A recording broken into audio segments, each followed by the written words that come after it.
I'm going to be talking with a former Scientologist today who is bravely coming forward and sharing his story of being in Scientology as a Scientologist, as a staff member, and as someone who struggled with mental health, which could not be helped in Scientology.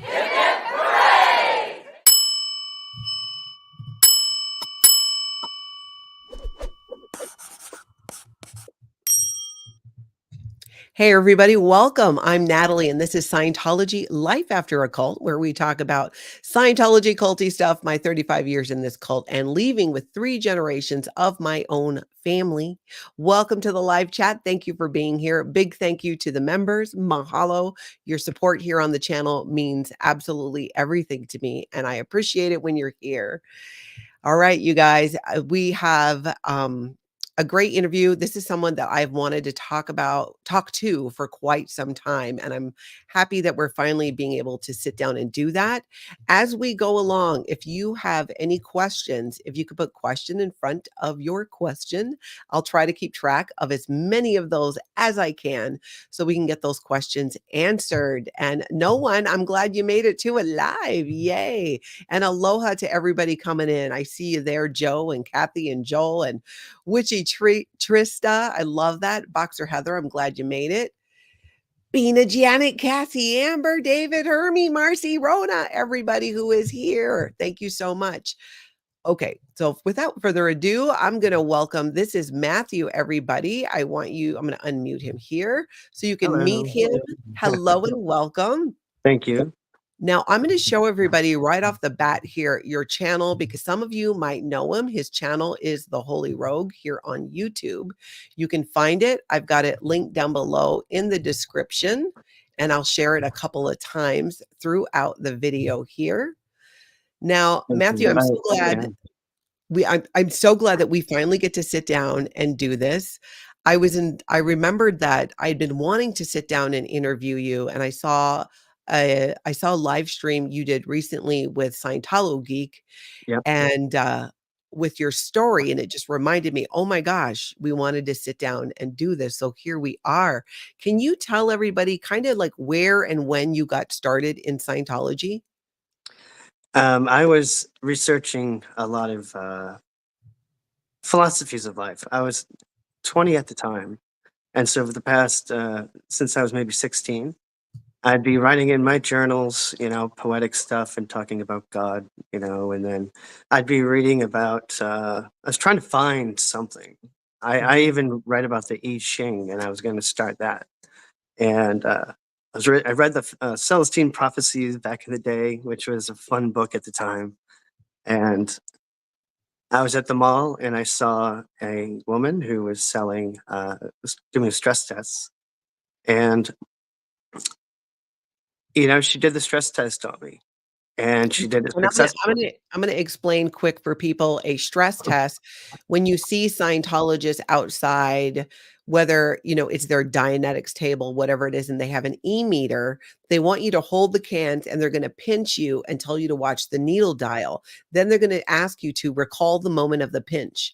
And then as you recall it, the needle is supposed to make a similar movement to what it did when you were pinched to show you that the e-meter reads resistance, that it can pick up on this emotional energy. So were they at an event? Was it with a Dianetics table and that's how you got involved? Yeah, it was at a mall. Okay. It was at a mall and they had a little booth. And the stress test they did, the one we were trained also in New York when I was on staff, is the stress test where you go find something that troubles him the most. And so she told me, what troubles you the most, in different words. And I was pretty susceptible to big ideas and everything. And I was like, oh, all the pain in the world, something like that. And needle read, and she was like, that right there. Did the whole pattern, did the whole routine. Yeah. And she was friendly. And I was single at the time, and I thought, hey, maybe there's a chance. So I bought the book for that reason too. Well, if I had $1 for every person that got into Scientology through thinking that they could hook up with the person that was recruiting them, I would have a decent amount of money. It's pretty funny. So I read up to maybe chapter 2, put it down, but I did read about that reactive mind, and that got me interested. Put that seed in the back of my head, and it goes on from there. You know, then they Yeah. sent me a letter. Yeah, they sent me a letter, and the letter was really well done because um, I was at a fragile point of what am I going to do for a career. And to be honest, my education and my work skills are just very fundamental. It has to do with lack of focus and stuff. My ADD. I've had that my whole life. I'd be a C, D, and F student all throughout my years of school. And what was my point? I'm sorry. How you got into Scientology when you did the stress test, but then they sent you a letter Oh to yeah, so get you I was to no worried about my career. My dad's kind of on me about it. Because as a parent, they should be. I'm 20. I'm at the house, and I'm really nervous about it. So here's this letter that says, "Would you like to become an auditor?" And I was like, "Ooh, what's that?" And I was all excited. I called, and I did end up talking to the woman at the stress test booth, and she just told me fundamentals of thought. She just sold me another book. That's all. No chance of getting with her. But we from there, I called, I made an appointment, and I drove into Boston for the first time.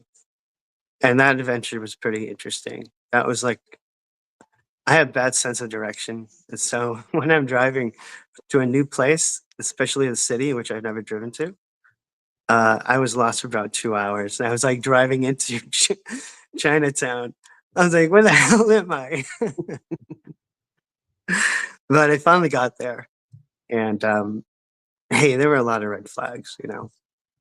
Uh, I think my curiosity just got me, you know. Um, some of the red flags were just the people, just their personality just didn't seem like other people. I mean, we know why now. Yeah. Yeah, but they really didn't seem normal. Like fake smiles, fake. They got to use that whole ARC triangle, which is to me just manipulation. How Yeah. do you get a person to think that you're high toned? How do you get a person to think that you're in agreement with them? How do you Mhm. get the reality with somebody else? Oh, use ARC so that you can kind of manipulate it Yeah. instead of being genuine. Mhm. You Did know? you do after you bought the book, did you start off with, like, doing any services in Scientology, or Yeah, did you go yeah, straight to joining staff? yeah. I went to Successful Communication. Okay. So Yeah, they you got did me signed up. the training routines, got your first taste Yeah, of that. yeah, with the numbers and stuff instead of words, Mhm. and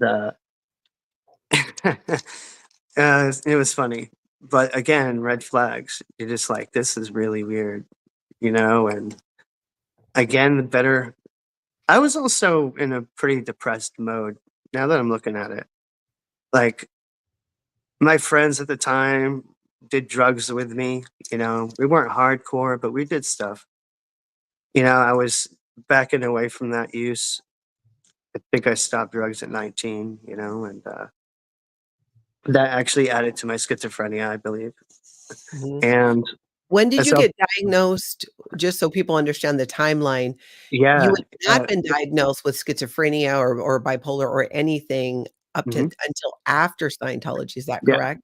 Oh, yeah. But Yeah. looking back, you're saying that you could you recognize that there were things were going on, and it does it 'cause it kinda sounds like you were Yes, seeking absolutely. answers for what Yeah. you were experienced, which turned out to be a mental health struggle, but then you found Scientology, but you had these things coming up and happen. Oh, hmm. D Um, did it sound like they had an answer for that when of you course, explained it to because them? they're so, their advertisement is so certain.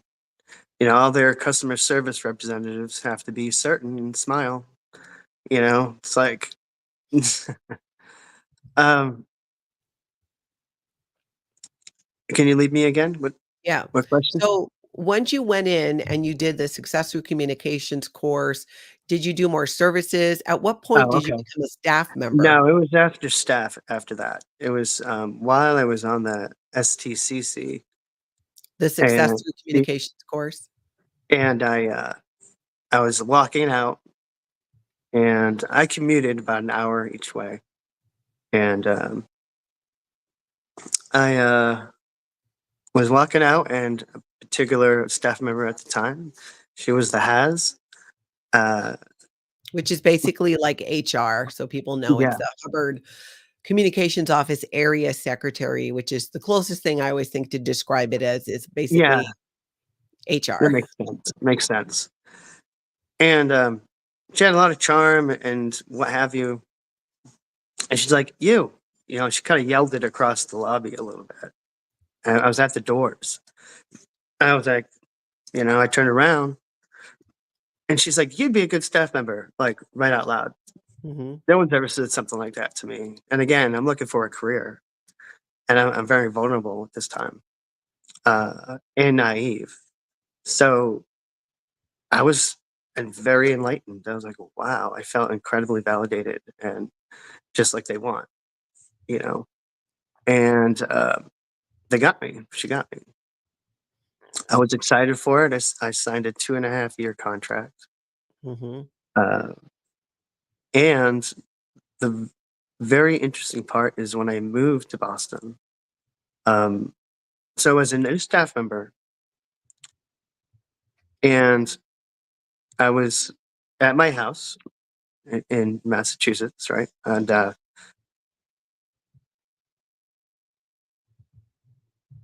one of the, fellow staff members at the time, I don't know if he called me or we talked in person, but he's like, "There's an opening room in this apartment we have." It was in a prime location, but it was rent controlled. It Mhm. was next to TT the Bears, if anyone knows that, in Massachusetts and Boston. It was right across the street. It was above, Hi-Fi Pizza, and it was such an awesome scene. You'd hear live alternative rock music all the time, and, it was literally across the street, and, you could hear it out your window, and I loved it.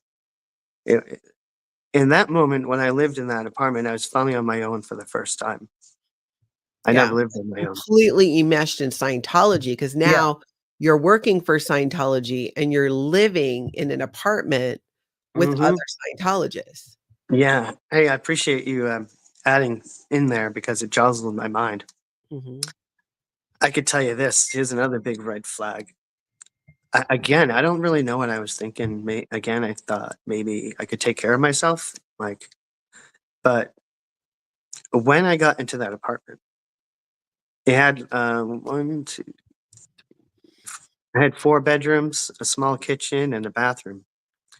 Um, dirty, you know, no one scrubbed the floors. We swept, whatever, but, you know, the bathroom was, you know, full of black scum. Nobody cared, but, you know, it would be clean just the Um, surface. Yeah, it was like this black, I don't probably know. mold. I don't know what it was. Yeah. It wasn't, well, I don't know if it was mold, but whatever. Thing was, it was unbelievable. Yeah. And, um, there was a guy, bless him, there was a guy who was sleeping in the closet, and they had a curtain as a door. This guy was in just his underwear, just his whitey tighties, Mhm. and he was having some kind of neurotic breakdown or, psychosis. He was shaking, he was eating ice cream, like, he had a gallon of ice cream, and he's just eating ice cream, and he just stayed in this small, square little closet. And they said, "Oh, yeah, he's gonna be taken care of, you know, he's gonna be going to his family." And I'm like, "Wow, dude, this is messed up." Yeah. You know? I like, they just, "Yeah, yeah, we keep undercover," you know, "Oh, yeah, he's," they're probably taking him away so that he can de-stimulate, you know, and get some peace because they couldn't handle him. they couldn't handle his mental health. And the guy is probably autistic or probably something else. He's got a Mhm. something. And Yeah, but how obviously they treated that. yeah, not being taken care of, and it's interesting that Even hey, and the staff members are seeing him. The staff members are just ignoring it. He's in the closet with just a curtain, no door, and he's shoving ice cream all day, and he's not there. It was like I was really shocked. did he have family, do you know, or was he Yeah, I hope so. I hope so. I think he was going to family, uh, and yeah, I hope he's doing well wherever. yeah. So he ended up not being there, you No, moved in, you're there in the I'm assuming in a room, you didn't take over the yeah, I closet. got the room. No, I got a good room too. It was a room. The window overlooked Cambridge, and my apartment was in Cambridge, and it overlooked Cambridge, and I could see all kinds of people. You know, it was so diverse. It was so awesome. And hey, yeah, I loved the fact of being there in Boston. Yeah, That was a real joy for me. But that's just taking the good with the bad. yeah. So you're in there, you're full blown now, you're living with Scientologists, you're staff in Scientology. At Yeah. what point do you start to notice that maybe there's something going on with you and it's not vibing with what Scientology is doing? Well, my first real pull away from Scientology, like I was like, oh my god, like I can't do this. Yeah. Was and yeah, I've never forgotten it. It's trauma, probably. I'm sure. It was my first. No, it was like one of my early staff meetings, and the staff I was with in the mid '90s were different than when I left. We had some pretty hardcore people. Do you remember Mary Smith? Mary Smith. Yep, she passed away. She was an OT8. She had cancer. Oh, you know, the story sounds vaguely familiar. Was she Yep. from, She was. Boston? I don't know where she lived, yeah, but she was the ED at one point. She was Okay. the ED for day. She's a So she was the hardcore woman. executive director. Wow. I mean, this one was hardcore. Mhm. And I just saw the light stuff. I've seen her scream in people's faces and whatever. But yeah, she was out for blood. It was crazy. And so I have to see this for the first time. I've worked other jobs. I've worked since I was 16, but I've never seen this at all. And I'm like, whoa, it made me nervous and want to feel like I had to be in line. Like, I don't want to get yelled at. Or, wow, there is a command channel, it's like pretty hardcore. So when you see this stuff going on, um, it really does convinced me that it's real. It's more real because, wow, if this adult is taking it that serious, like, wow, okay, it's got to be valid, you know? And I just need to increase my knowledge to find out what it's all about, Yeah. you know? And it's part of the trap as well. Yeah, so you were able to kinda just look past the yelling, but it's interesting to me that right away you notice, like, why is somebody who's the executive director of this church yelling Oh, at yeah. people and So, using so intimidation? y- yeah, you're right. But that was just a precursor to the answer to the question. So when I was in the staff meeting, I was scared shit. I was so Yeah, nervous, like anxiety. Um, and I've never had to be in front of people like that before and show a graph. And there was one time where I actually like left. I was like, I'm not going to the staff meeting. Like, no way. There's no chance. And so I went home, and I've got calls on the phone, and I was tracked down by my executive director. Not Mary Smith, a different one. mhm, And he just controlled me. He's like, "You need to be here." He said it with like a command, like, "You need to be here." And I was like, I never received commands like that before, mhm. And if I never went back, I'd be a different person. I'm glad where I am today.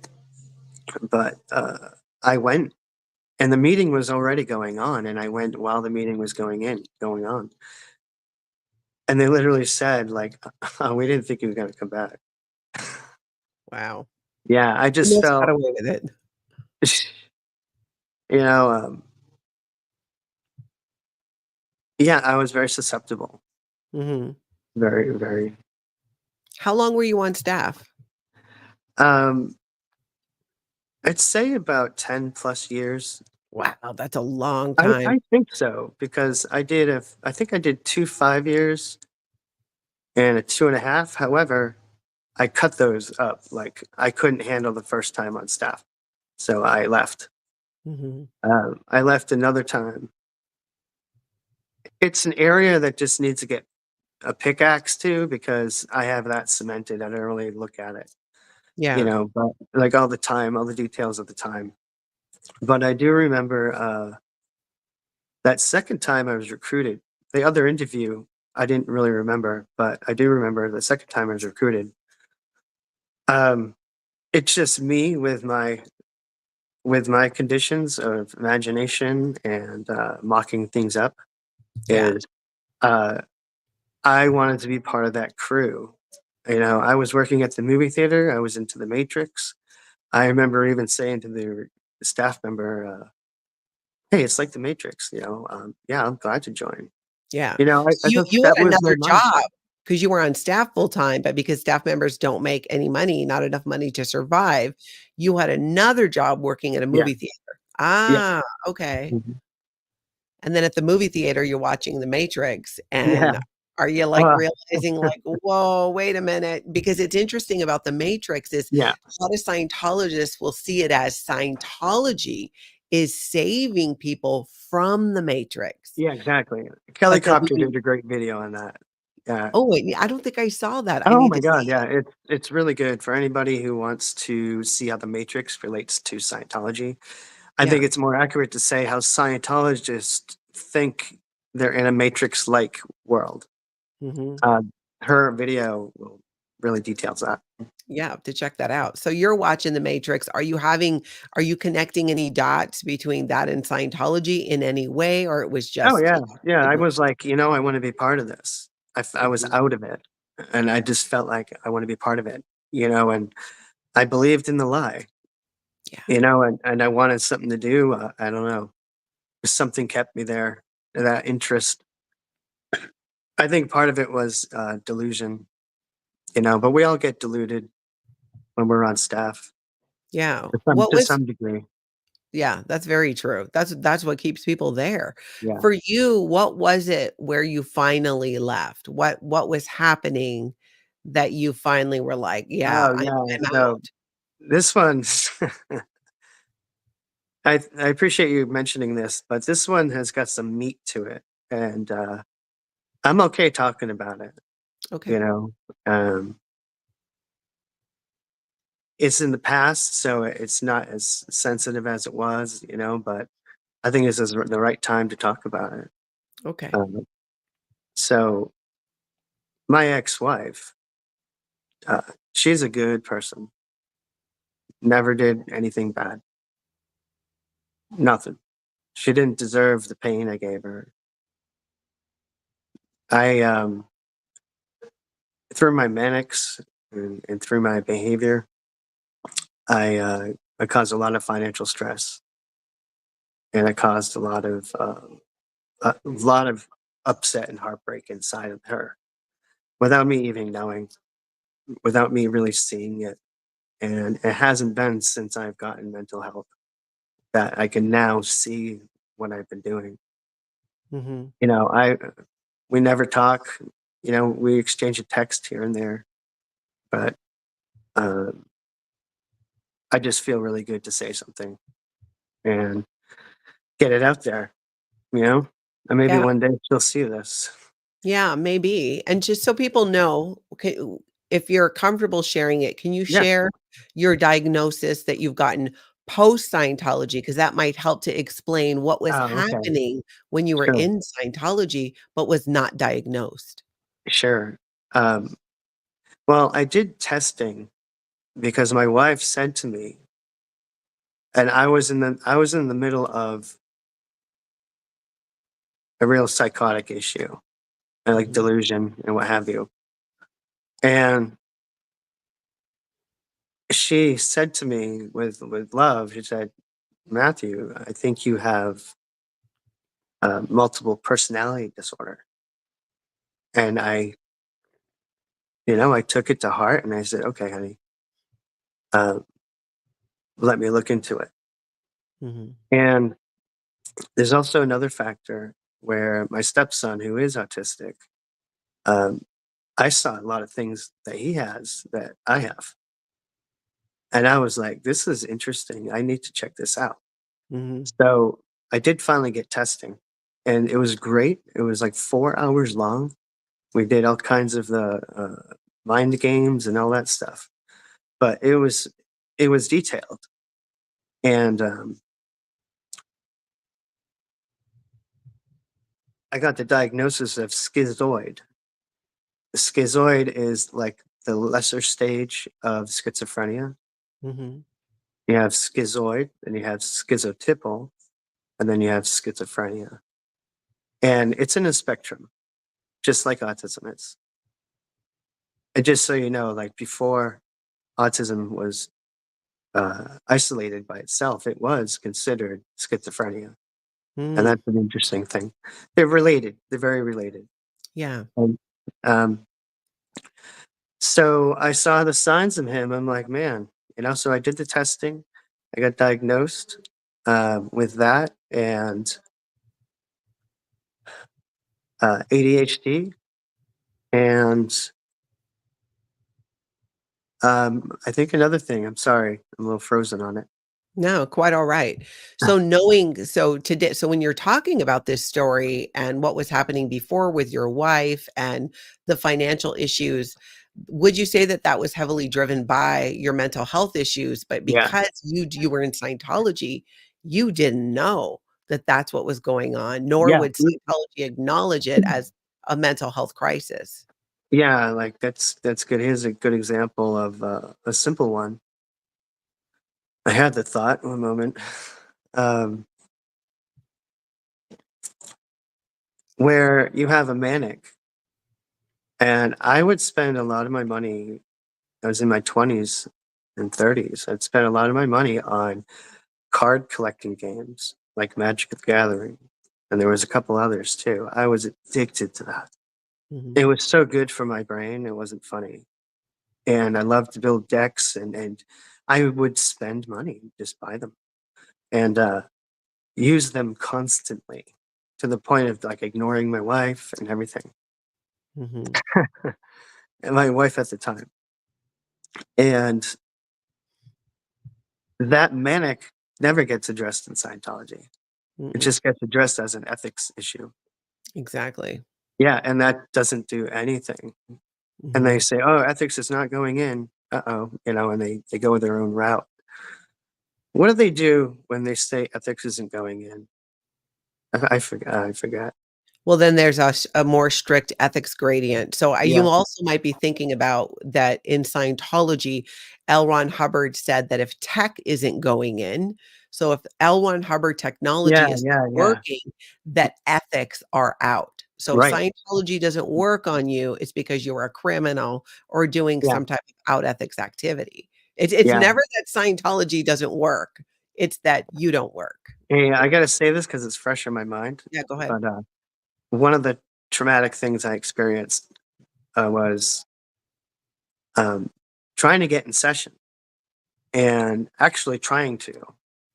I didn't have any counter intention not to, Mhm, and not doing it because of my metabolism or whatever the tests they do, and being bummed out. But when the senior case supervisor yells at me, and like, I'm gonna find out what you're hiding, like Wow. with anger. Like, I'm like, what is she talking about? Like, who does she think I am?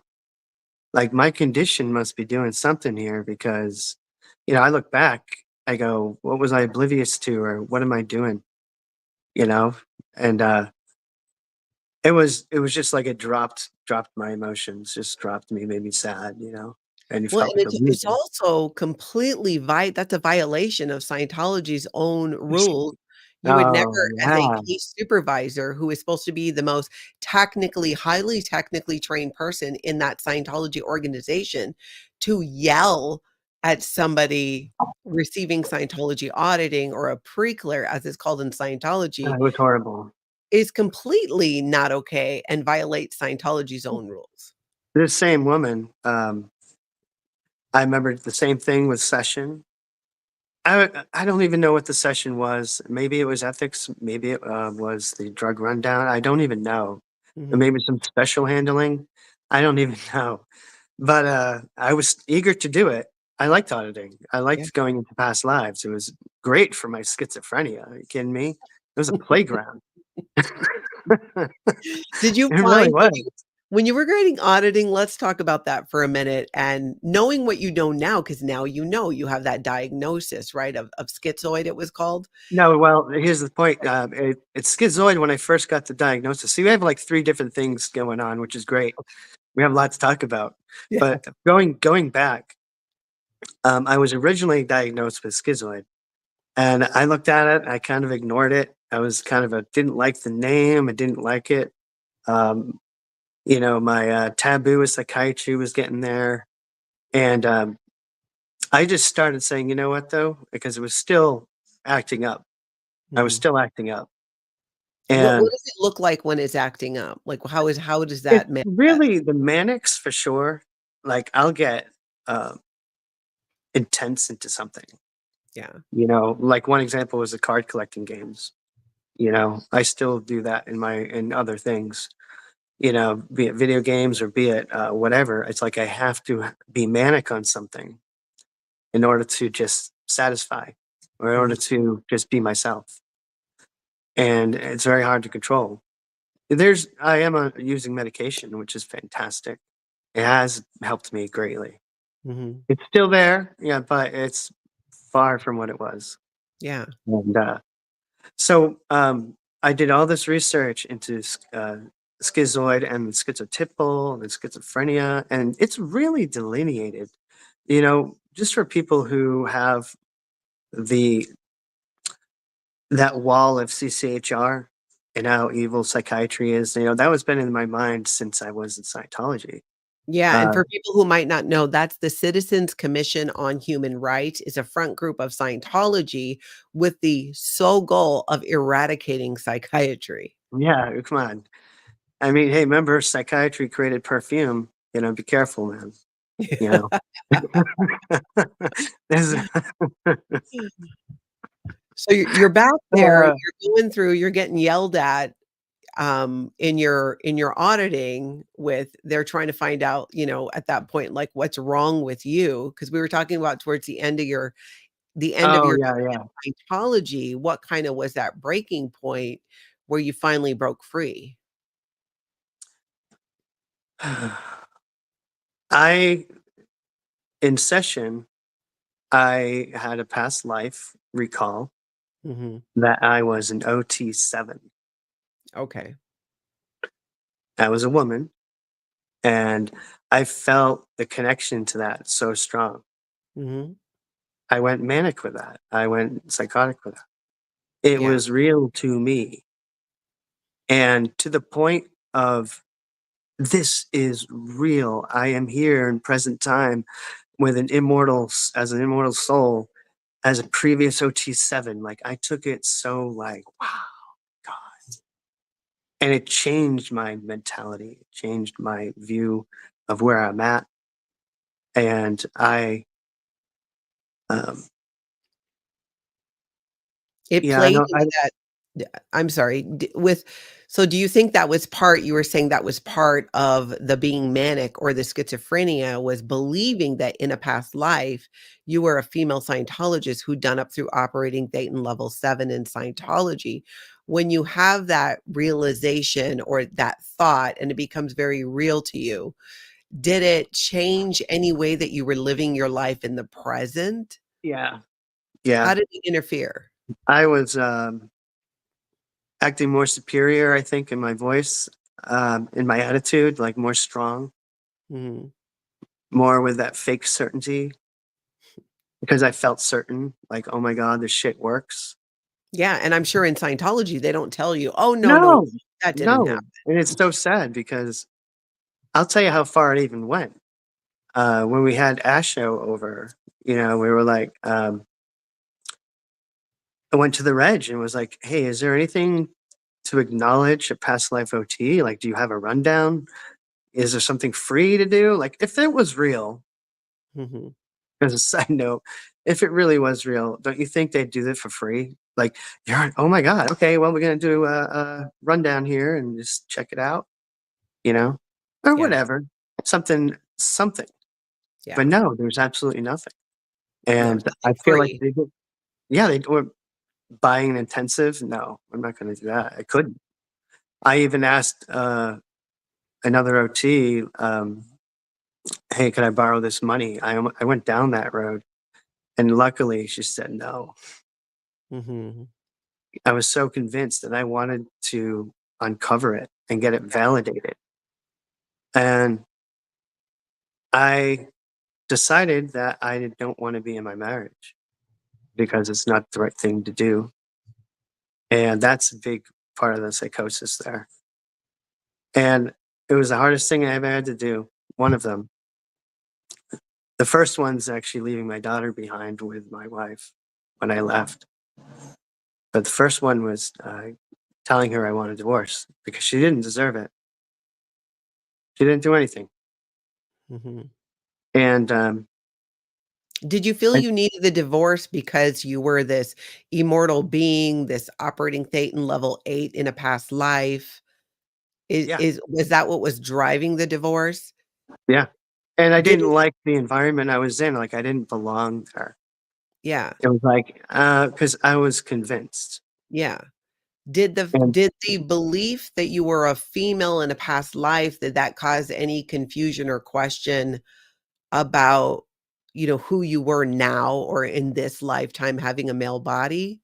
it never affected me that way. It just never did. Um, I never seen any. I've always been feminine emotions as far as like empathy and Mm, the softer emotions. I write poetry and all that stuff. yeah, I also have a harder side too, but I have the feminine side. And I think that's probably part of the mock up. I don't know. yeah, But part I of never being had an human. issue with it. I never was like, oh my God, I was a female. Like, I was like, kind of Yeah, cool. I was like, yeah, that's well, kind of cool.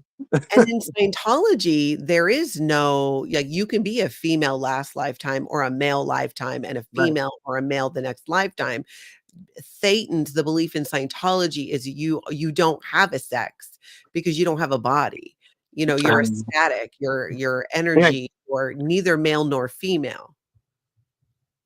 And yet they're against a, two males being in love. You Exactly. know, it's like, okay, doesn't make any sense if your theory is correct. Mhm, exactly. It's really bad. So, yeah, please guide me to where I'm going. Yeah, so you tell your wife that you want a divorce, you Yeah, believe that it was in your in the previous life, morning. you're a female OT7 Scientologist, and you're like, "I need to get a divorce," and you wanted to verify it. I'm assuming they would have put you on the clear certainty rundown as a starting place. Who knows? I don't know what my senior CS was thinking. I have no clue their knowledge or what Yeah, they do. I'm not technically trained, but I was assuming and hoping, like, hey guys, I'm awake. Hey, yeah, you care? Like, hey, take me aboard. Like, check it out. mhm, And yeah, I was a little disappointed with that. And I never got the auditing for that. And I never went to ASHO. yeah. Even the ASHO guy, I was looked at me with kind of like, you know, he kind of looked at me with some disdain, kind of like, yeah, you're crazy, which I was. But they didn't this is kind of the thing where having underlying mental health issues that go undiagnosed in Scientology end up lending themselves to going deeper into Scientology Oh, because that's a good thing you said that. Really yeah, good. I see that all the time when I was there, and for myself, because it is a fun game as L. Ron Hubbard presented it. Yeah. If you're on board and you got, like Tom Cruise is like beyond on board. I hope he's thinking. There's a good chance. I really hope he's like shaking. I hope so. But back in '04, when he did the video and everything, other Scientologists were like that. If you want to compare what other Scientologists are like, some of Mhm. them were just so gung ho and so like eager. Yeah. Where was I going? So you Sorry. ended up not getting the auditing because you would have had to have Oh, paid for it at the Advanced Organization of St. Hill, which is the organization on L. Ron Hubbard Way with that really ugly lion out front. oh yeah, oh So yeah. you weren't able to go because you weren't able to come up with the funds to be able to do Oh, so that. what I did was, I wanted the divorce, and it was really rough. Uh, again, just to state that she did not deserve any of the turbulence. It was me, but just to say, I'm happy where I am now, 100%. What happened was that within a month after that, oh, we did marriage counseling. We did the Scientology marriage counseling. Mhm, and for 'Cause I'm people like, who know, Scientology marriage counseling is basically a security check, but you're doing it while you're both sitting there. So normally in interrogation, it'd be you and the auditor asking, like, "What are all these things and crimes that you've committed?" But in marriage counseling, you're sitting there as a couple, and one of you is holding the cans while being asked the question, and you have to confess what it is you yeah, did with kind of your feel like a game spouse. show. Exactly. It'd be good live TV. Anyway, Yeah, so you do marriage counseling. What is the outcome of that? Do you still end up getting a divorce? yeah, because I was convinced, and I realized something. And people can realize this. For those who want to leave, or those who still feel hooked in, Yeah, is um, I do believe Lawrence Wright did say it correctly in his title. It is a prison of belief, yeah, that's and right. It was that title helped me see it as well. Because wow. if you can just see how it could be, use your own knowledge of Scientology and use it to investigate. Mhm. You don't have to worry about this M theta. Like you guys are supposedly the toughest people out there, and you're like the Green Berets of Thetans, right? Whatever. That's right. We're the Which is Navy just SEALs of Scientology. which is just a mock up, which is just a role playing game. That's all it is. And um, everything that you're trying to produce doesn't do anything. You're not clearing anybody. Clear is a fake thing. Yeah, OT is a fake thing. Exactly. Did you end up then getting a divorce, and what led to you then leaving? Yeah, so yep, we got the divorce, and it was hard, but she was good on her part. She could have caused me more trouble, but she didn't. And I had to leave my daughter, and I had to tell my daughter why I'm leaving. I forgot what I said. It was something that she could handle. My daughter cried in front of me, 5 years old. It was so gripping. It was so difficult. But Mhm. because I believed what I believed, I pushed through. It's a lie. It was a lie. Yeah, And and I was part of the just, schizophrenia. yeah, Yeah. yep. And no one in Scientology tried to go, "Hey, Nobody. maybe don't leave your wife and blow up your family over this belief that you were a Yeah. female OT7 in a past life." No one says any of this. They just let it go. Yeah. No one. That's right. Isn't it's wild. It's funny how you mentioned that because I didn't really look at that.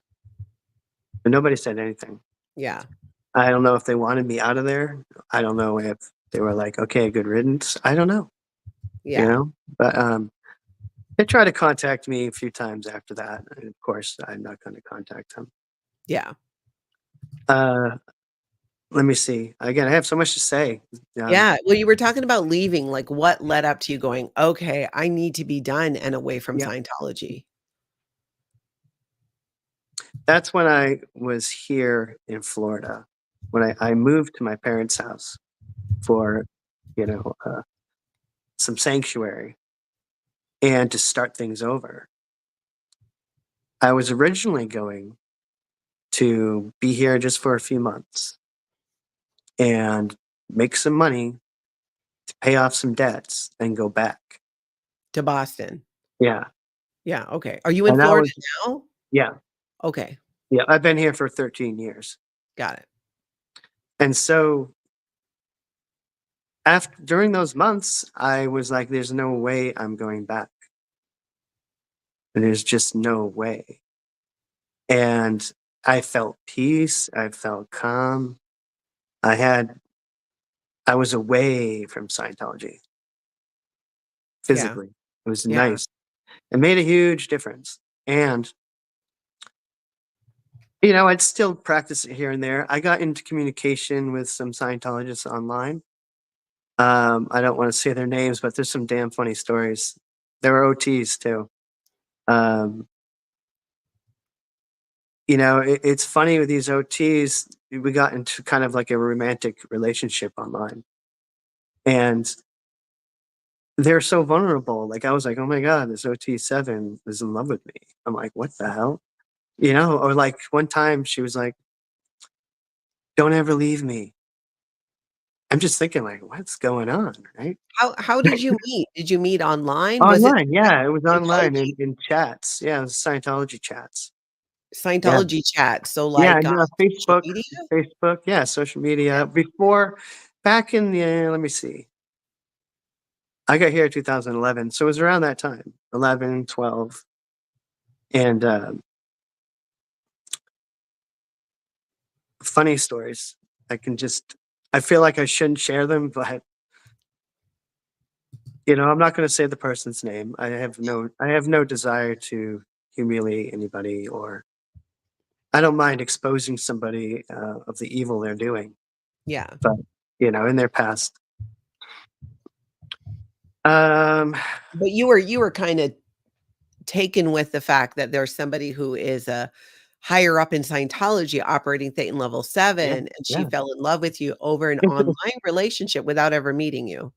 yeah, exactly. And here's the illusion too.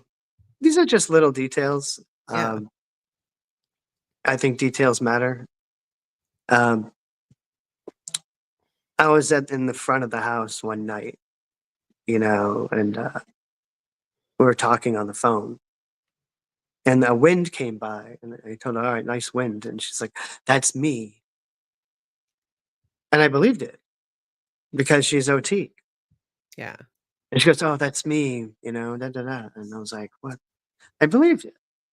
I'm thinking, "This is amazing. How did I hook up with somebody who's OT7?" But I was intimidated as hell, and nothing ended up happening. Then she tried to fix my marriage, and she tried to apply Scientology to me, and I This still is felt after you'd already moved to yep, Florida? Had yep, you gotten a divorce or you were mid the yeah. divorce? Like, I what was think she doing? we're it's a good question. There was a time when I had to go back to get the divorce, Yeah. but we were separated at the time. Okay. And, so sorry. Yeah.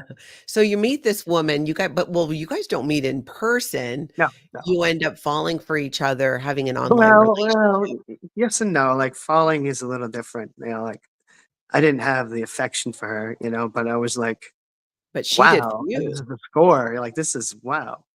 Yeah. OT7.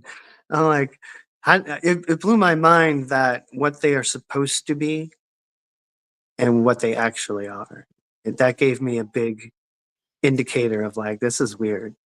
Yeah. And the other one was with the other OT. She was representing Ash Show, and she was really cool. We talked and everything. I had more of an attraction to her, but she was flirty, and she was married. You know, she cheated on her husband, and I'm all part of this, meaning in conversation. And I'm just shocked, like, wow, this is weird. Yeah. And so when those things happen, and then Lawrence Bright did an interview on the radio. I was taking a break at my work, Mhm. and I had like a half hour. And And I Lawrence remember, Wright is the author who wrote the book Going Clear: yep, Scientology in the Prison of Belief. right. Mhm. And he's on an interview on like talk radio, and I never heard of it before. I'm like, he's talking Scientology, and my ears perked up, and I was like, okay. But my alarms were there that Scientology builds, Yeah. you know.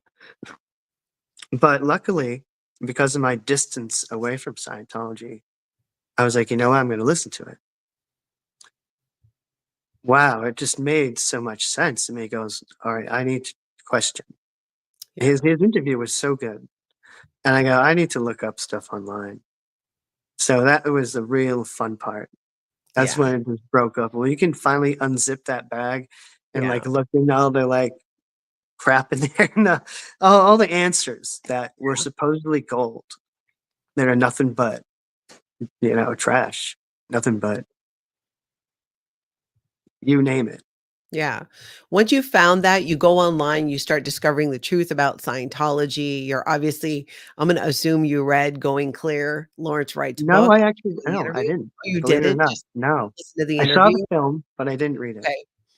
So you see all of that, and this is all adding to you pulling away then from Scientology. Did you end up just like ghosting and drifting away? Yeah, Or, okay. And yeah. it sounds I like had to, well, physically here's the thing, I had to, yeah. because I got my ex-wife who is with my child, Yeah. and there's no way I wanted to be disconnected. Yeah. I knew the rules, and I was like, keep it low profile, do everything right, pay your child support, of course, and try not to mess with the waters. And I had to tread on those. I had to tread on that for 10 plus years. Because But otherwise so your otherwise, ex-wife was a Scientologist who would yeah, have practiced disconnection if she yep, knew that you were reading and looking on the internet about things that shared the truth about Scientology. yeah, quite possibly. I would think that would be her choice, but I don't know. Yeah. Maybe she would think twice and go, hmm. But nonetheless, that was in a danger for me for a very long time until recently when that ended because my daughter is now 18 Mm, and she's going to go to college. yeah.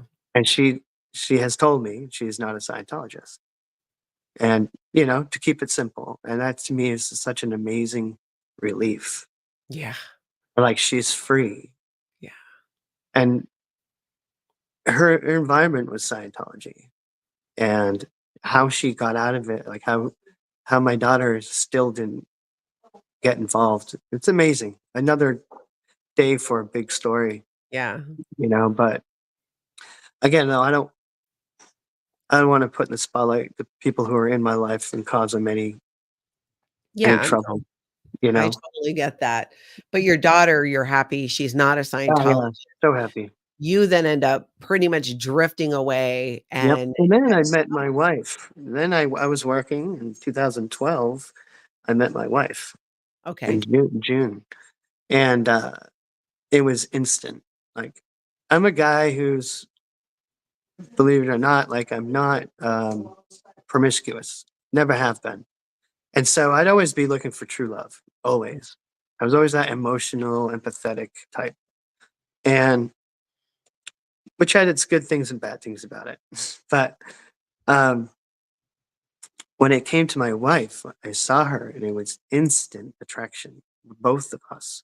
Mhm. It was our spirits or something like we would just and um it's a great way like when we reenact how we met. I was walking in the hallway and I walked past her and I actually backtracked my footsteps. And I said, "Hello, who are you?" I never did that to anybody, and to me that was a big deal. Yeah. And long story short, here we are today. We have Yeah. a beautiful daughter who's 8 years old. Um, it's so great, And you were so saying wonderful. you were saying too that you credit your wife now, with helping you to go and seek help Absolutely. for Oh, mental health dude, treatment. she is a solid foundation for me. Mhm. Um, anybody who has mental conditions, is neurodivergent, and can have somebody in your life that understands you, it's invaluable. Just treat them well, you Yeah. know? And so she also showed me who God is. And that was it was hard for me to look at in the beginning. But her own deliverance of it, her own integrity of it, Mhm. in her prayer, and it was so awesome, and I embraced that, and Yeah. it was beautiful, and I still struggle with it. I don't know what reality is. That's a struggle of mine. One time it's going to be this, and I'm going to get something in my head. I'm going to think, oh, it's this. Been a constant struggle for me since I was a kid, and I've learned to be okay with it. My wife knows. My wife knows I go in phases, and that it feels good to be acknowledged. It feels really good to have somebody who knows you. Yeah. And if you do have somebody like that, just really embrace them, show them love and thankfulness. Yeah. So when you got your diagnosis and you realized that you did in fact have mental health issues that you were gonna work through and you've been working through, like with the schizophrenia, did that bring you any relief in terms of explaining what happened to you in Scientology and the role that that played in your decade plus in Scientology? Yeah, it played a big role. It took time for those pieces of uh, for those memories to float up to the top, so to speak, because it was so traumatic, that area. I didn't really want to look at it. Mhm. But when I started got my diagnosis, I was like, oh my God. I started studying the behaviors of such a condition.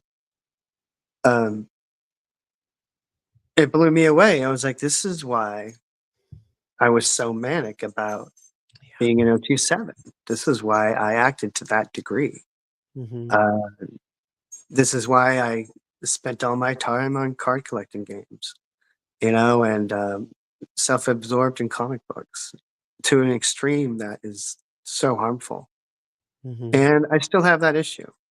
I still have that issue, but I'm working on it. My wife understands me. She knows how to compartment those things. It's great. I need that. Yeah.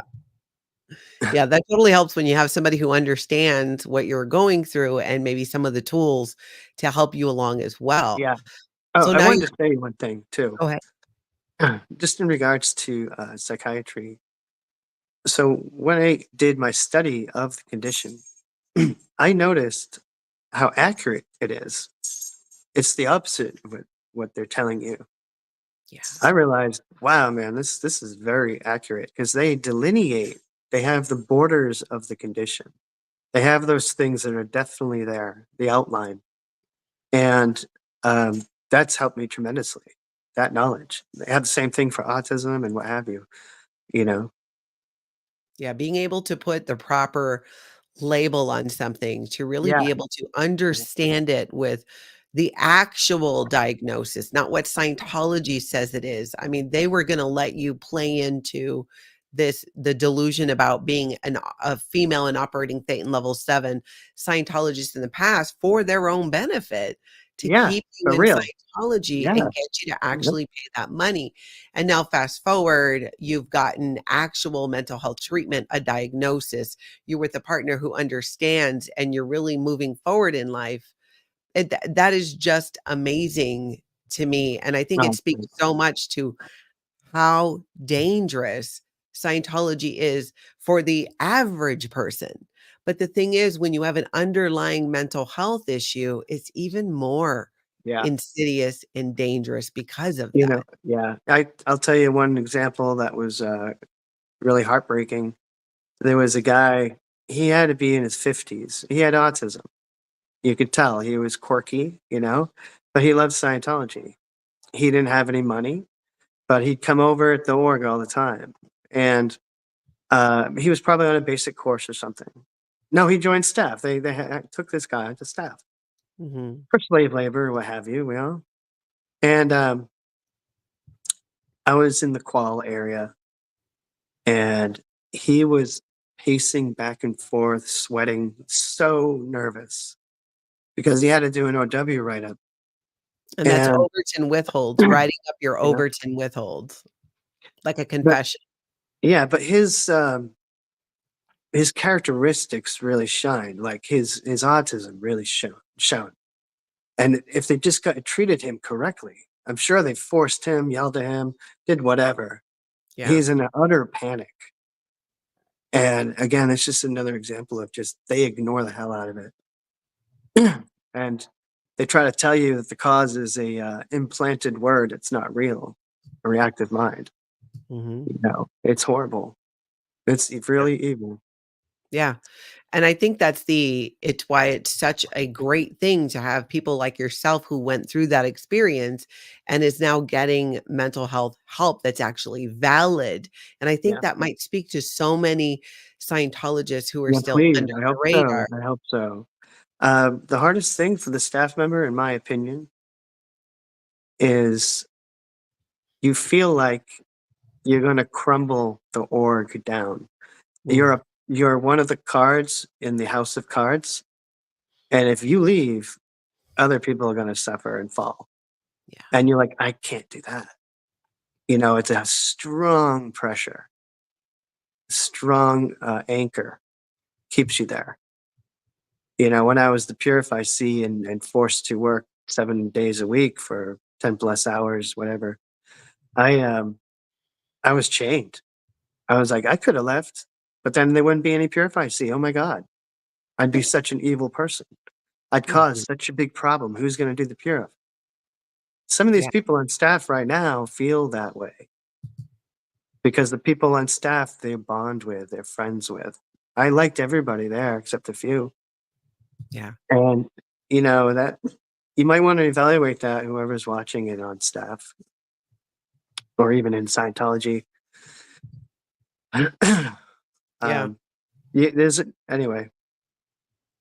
Getting that help. And I'm gonna read you some of the comments here too, because there's a lot of people that this is resonating with.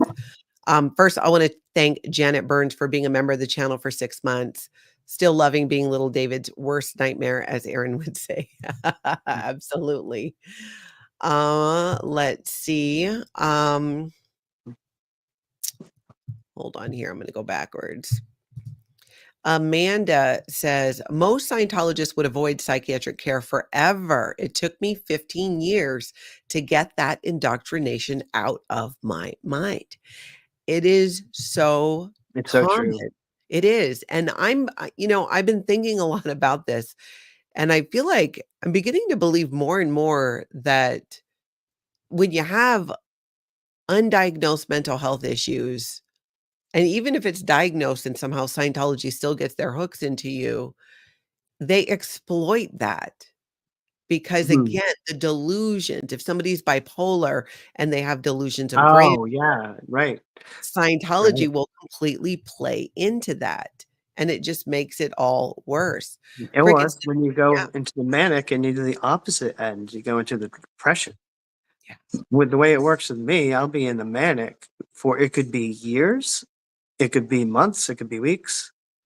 Um, and then when you snap out of it, that depression comes yeah, because you're like, oh my God, I was thinking that. Like I caused this problem. Or wow, one of the hardest ones is, wow, what I believed, it's false. And that happens to me quite a lot. Not mhm, crazy lot, but enough to be cautious, yeah, enough to learn from it. And I want Scientologists to be able to look at that and just be like, you know what? Not everything you believe is true. Mhm. We've all suffered this. All of us ex-Scientologists who are talking and who are here have realized it's not true. Yeah. You know? Absolutely. And there's good reason for it. You need to see it. Mhm. True. Cricket Cinema says, "Part of my relief when getting diagnosed was that I wasn't alone. It had a name." I think that's so powerful and in alignment with what we're talking about, and Tamber Mhm. June says, "Having autism myself, I can imagine how isolating that would be.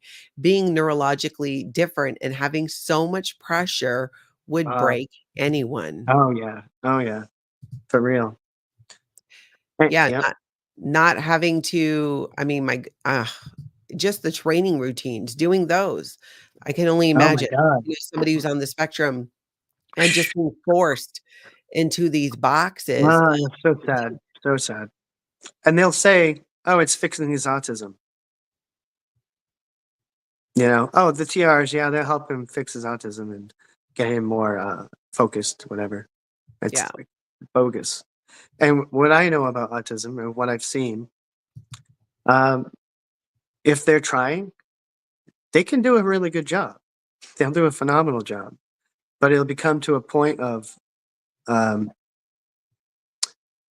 at least what I see, I can't speak for everybody. We're all different on the autistic spectrum, but it creates this roboticness.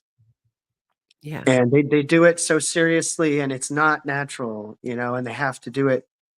Um, it really messes with their head. It's a mechanic put in their head and it stays there.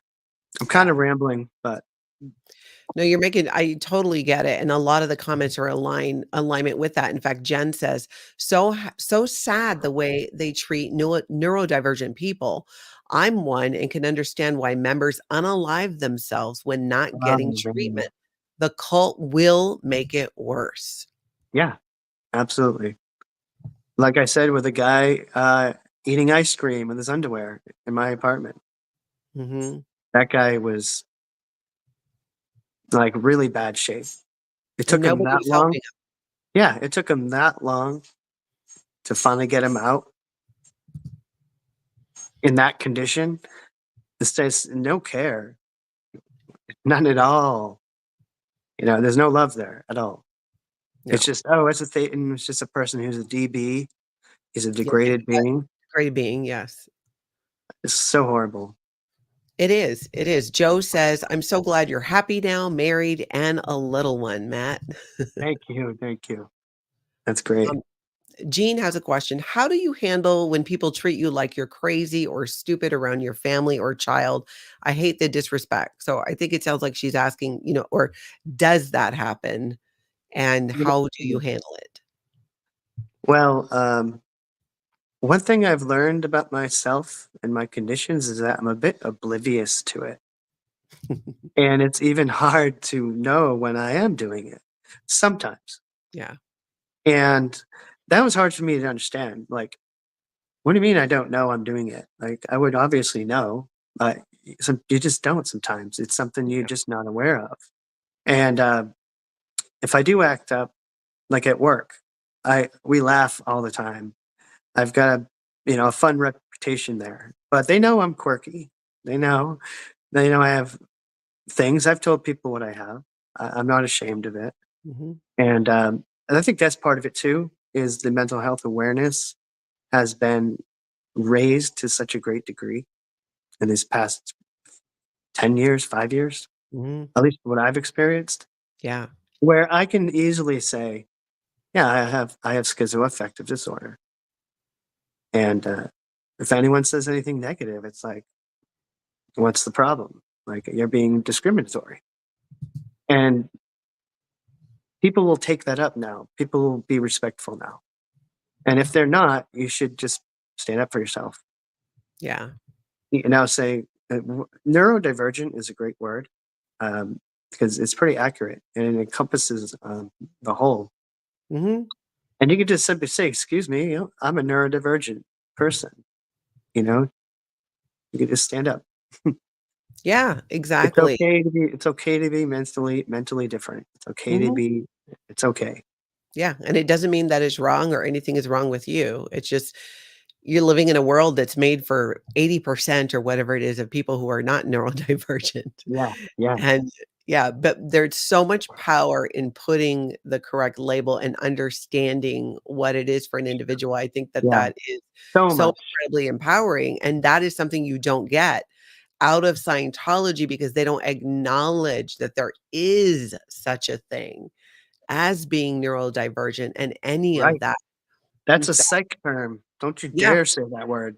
you cannot use a psych term, exactly. And to Tamber's point here, Tamber says, I think we need to get this message out that they don't support disabilities and psychiatric Absolutely. psychological disorders. I wish we could make a shirt or something. Yeah, let's marinate in that one, Tamber. I feel like we could come up with something. And I always love making merch for the merch shop. So If you people want need. to open up another can of worms or whatever you want to call it, just let's go into the mental health realm. Mhm. More people speak out like me, talking about their experiences with how they treated it wrongly Yeah. and how it doesn't help. Like that, get that awareness going out there, and Yeah. it'll prevent people from going in there. And that there's help for it too from psychiatry, Yeah, from the same exactly. people who Scientology has created an entire exhibit that they travel the world with dedicating to ending psychiatry. Yeah, And it's the only valid form of therapy for many people where they find relief and help. And to your point, today we fast forward and we look at your life after a cult. And, here you are married again. You've got your daughter, you have a stepson, you have a wife, and it sounds like you guys just love and support each other. And you're getting medication and help in dealing with your mental right. health issues. And sure enough, it's like the world is really a different place. Yeah, I it really is. And you find out, I find out that it's okay to be simple. It's okay not to have this driving force to save anything or to do something hectic, you know? Like you can just live. You can be in your own way, and be with those who love you. Exactly. You don't need to we're not responsible for every man, woman, and child on this Right. planet, Yeah, yeah, their God. eternity, and again, that whole thing of being on this mission to save the planet, not to say I that know. every person who believes that has Hey been man, yeah, we believed it. I believed it. I was a big believer in that. It was crazy. and you're not alone too, like Amanda says, "I was truly indoctrinated that if I sought psychiatric help, I'd be lobotomized." Yeah, Like, me that's too. I was right too. afraid of shock treatment or brain damage or what have you, and no, I'm fine. And I need what I need it. My mental illness, um, it's at a higher level than some. And it's like, I need to take these meds. It doesn't matter. If a person has bad liver, he's going to take his liver meds, whatever it's going to be. And Yeah.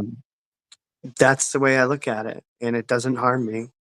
I've seen a little side effect of maybe a little drowsiness, but I've been Mhm. doing this now for some years. It's not a problem.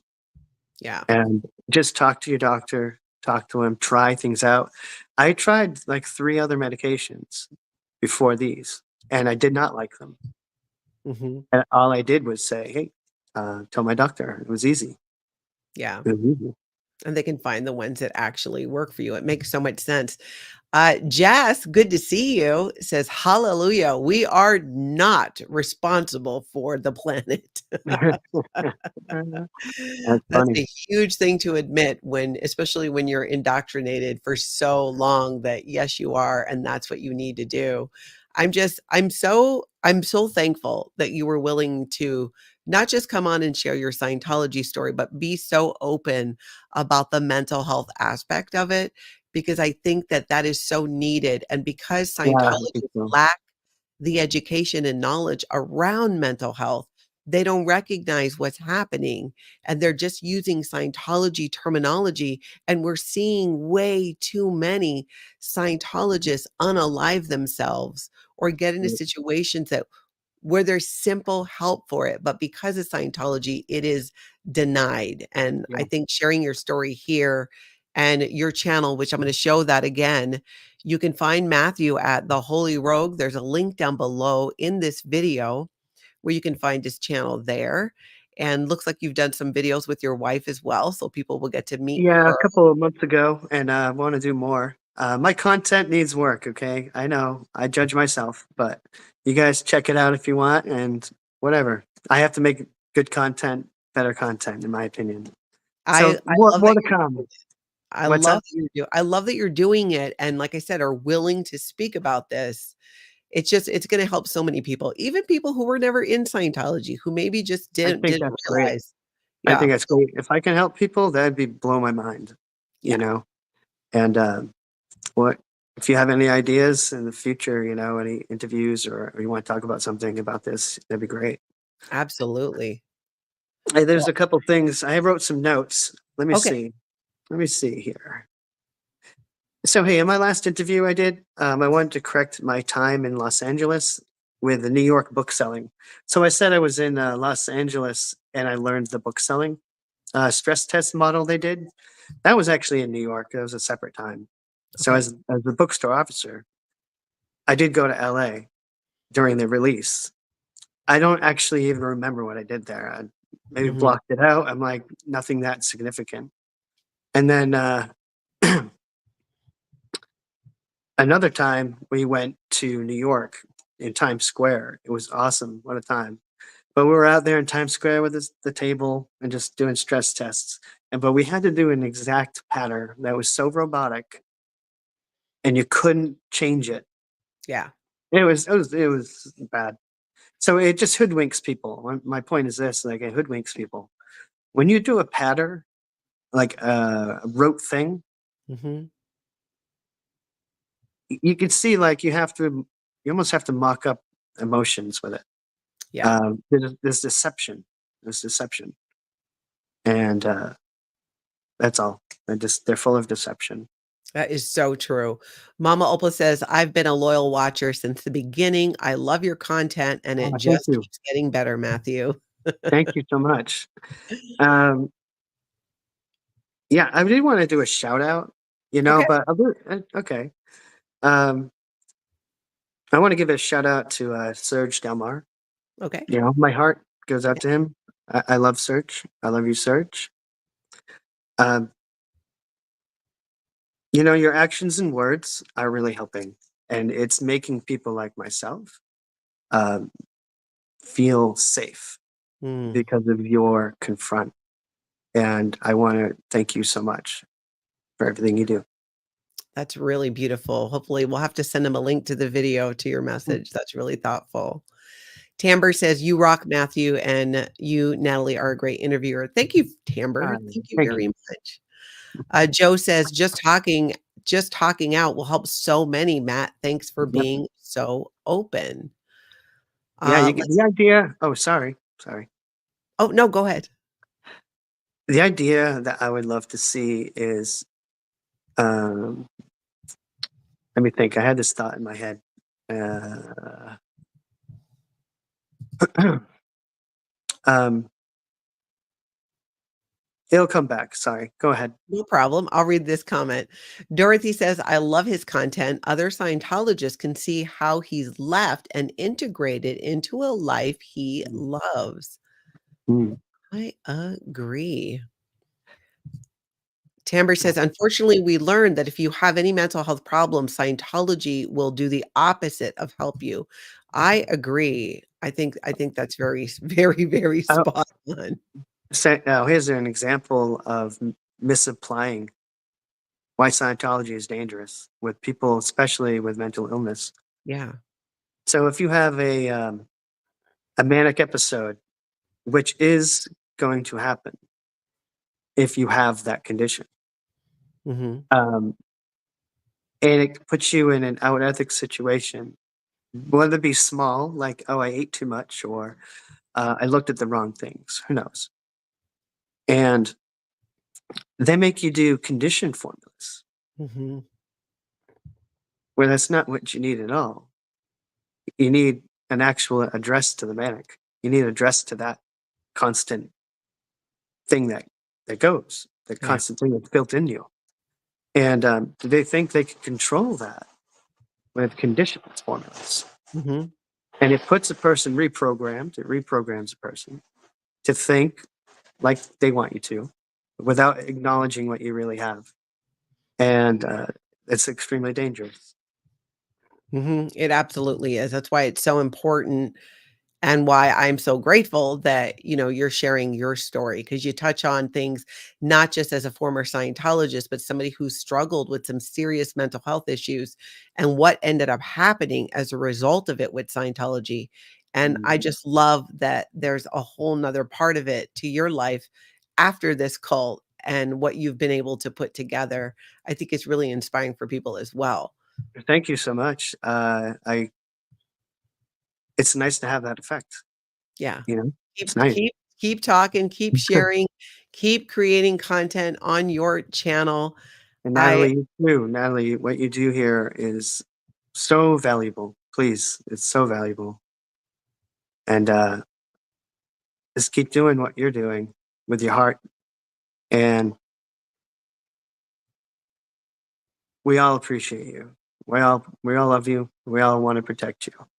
I Okay. appreciate that. Yeah, I'm gonna keep showing up as long as everybody else keeps showing up. One last question before we go. Joe's asking, how long were you actually in Scientology? I joined pretty quick from the successful communication course. And then I was on staff for probably 10 out of the 13 years I was in Scientology. Wow. So Yeah. 13 years you were in Scientology. Yeah, roughly. Mhm. Yeah. Wow. Well, I know that we will have more chats again. Again, I want to thank you for coming on. And everybody, please be sure to head over to The Holy Rogue and check out Matthew and his content. And if you haven't already over here, hit that like button, hit subscribe as well. I'm going to be doing another interview at 4 o'clock Central Time with someone else who left Scientology, who also has an incredibly interesting story. If you don't catch it on the live, please show up on the replay and let me know you're there. Looks like I just lost Matthew. Well, but we were wrapping up anyway. So thank you guys again so much for being here and supporting Matthew and his channel too. I will see you in, I guess, about an hour and a half. Oh, looks like he's popping back on in about an hour and a half. Matthew, just stay put there. Everybody, I hope you guys get out and have an amazing cult free day.